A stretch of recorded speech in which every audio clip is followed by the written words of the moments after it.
ഇന്ന് ഉച്ചയ്ക്ക് 2 മണിയോടുകൂടി ന്യൂസ് ഇന്ത്യ മലയാളം അടക്കമുള്ള ഒരു മാധ്യമങ്ങൾ ഒരു വലിയ വാർത്ത നൽകിയിരുന്നു. മണിപ്പൂരിലേക്ക് കൂടുതൽ സൈന്യം എത്തുന്നു എന്നുള്ളൊരു വാർത്തയായിരുന്നു. ഇപ്പോൾ അതിന് തൊട്ടു പിന്നാലെ മറ്റൊരു പ്രധാനപ്പെട്ട വാർത്ത കൂടി എത്തുന്നു. മണിപ്പൂരിൽ വിവിധ ഇടങ്ങളിൽ അപ്സ പ്രഖ്യാപിച്ചിരിക്കുന്നു കേന്ദ്ര ആഭ്യന്തര മന്ത്രാലയം.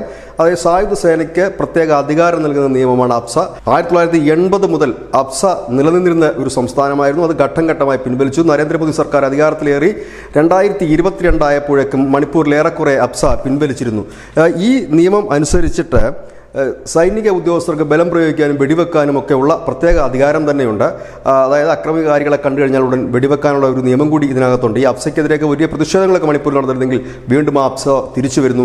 ആ അപ്സ പ്രഖ്യാപിക്കുന്നതിന് വേണ്ടിയിട്ടായിരിക്കണം ഒരുപക്ഷെ കൂടുതൽ സേനയെ വിന്യസിച്ചതെന്നാണ് അറിയാൻ കഴിഞ്ഞത്. പ്രധാനമായും ഈ നിയമം ഇപ്പോൾ പ്രഖ്യാപിച്ചിരിക്കുന്ന ഇടങ്ങൾ ഇംഫാൽ വെസ്റ്റിലെ ലാംസാക്, ലാംലായ്, മൊയ്റാങ്, ജിരിബാം, ലേമാങ്ഖോങ് തുടങ്ങിയ പ്രദേശങ്ങളിലാണ് ഇപ്പോൾ ഈ നിയമം പ്രഖ്യാപിച്ചിരിക്കുന്നത്.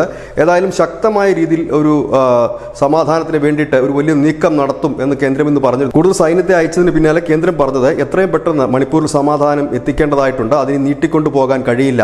അതിൻ്റെ ഭാഗമായിട്ട് കൂടിയാണ് ഇപ്പോൾ സൈന്യത്തെ വിന്യസിക്കുന്നു പറയുന്നത്. ഇപ്പോൾ ഏതായാലും കർശന നടപടികളിലേക്ക് കേന്ദ്രം കടന്നു എന്ന് തന്നെ വേണം നമുക്ക് ഇതിൽ നിന്നും അനുമാനിക്കാൻ. News desk news India Malayalam.